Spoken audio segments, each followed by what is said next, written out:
Blockchain technology, I think, has been around for about the past 8 years with the onset, or at least the identification of Bitcoin. So everybody hears about Bitcoin.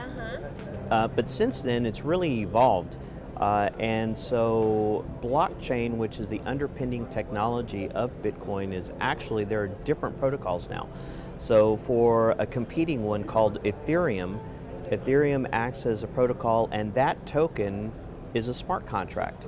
So what it does is enables peer-to-peer transactions. It enables you to be able to operate in a trustless way.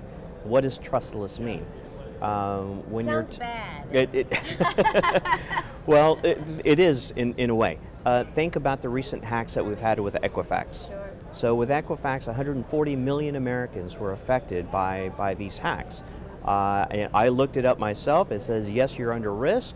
And then one of the things that Equifax was pitching me was a year's subscription for credit monitoring.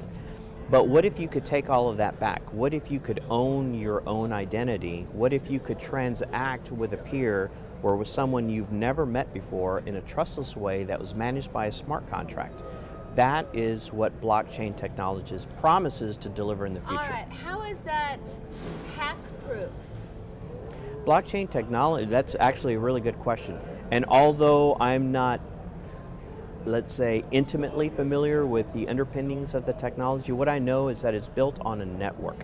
So it's a peer-to-peer network. So in other words, anyone who downloads a node for this particular blockchain, it's mirrored throughout the world. Everyone with a laptop can actually download it, and any transaction that's taking place on the blockchain is immediately visible through everyone. So it's being simultaneously confirmed through nodes throughout the world. So when you say it's not hackable, there's a particular code or a mathematical problem that has to be solved in order for a token to be produced. As time goes by, this mathematical equation gets exponentially more difficult to be able to find a solution for. That creates another token.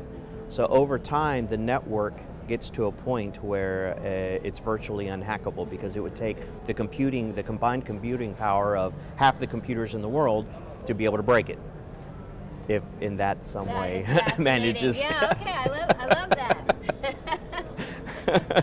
I probably proved to a lot of techies out there that I have no idea what I'm talking about. Well, we understand the concept. Right. That's a extremely sort of infinite measure of robustness, really. Certainly. I think that one personally speaks to me. I have a computer science background. Oh, you do? And I do. All and so right. that one, that speaks to me on a personal level. And I've been involved in the space. I follow forums, and so I'm really interested in seeing how that potentially, and what I have seen is that it does potentially have the chance to disrupt our industry. In what way? Well, as I was mentioning earlier, imagine you purchasing a good, any good, from someone in another country. You've never met this individual.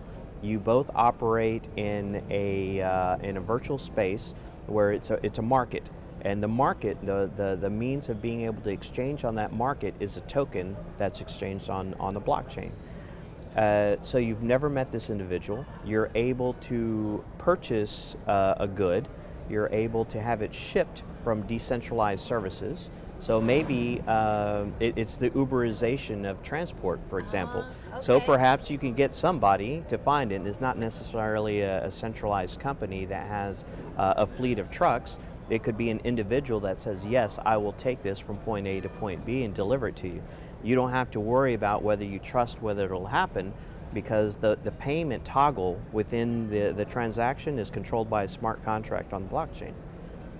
So, all right. Yeah.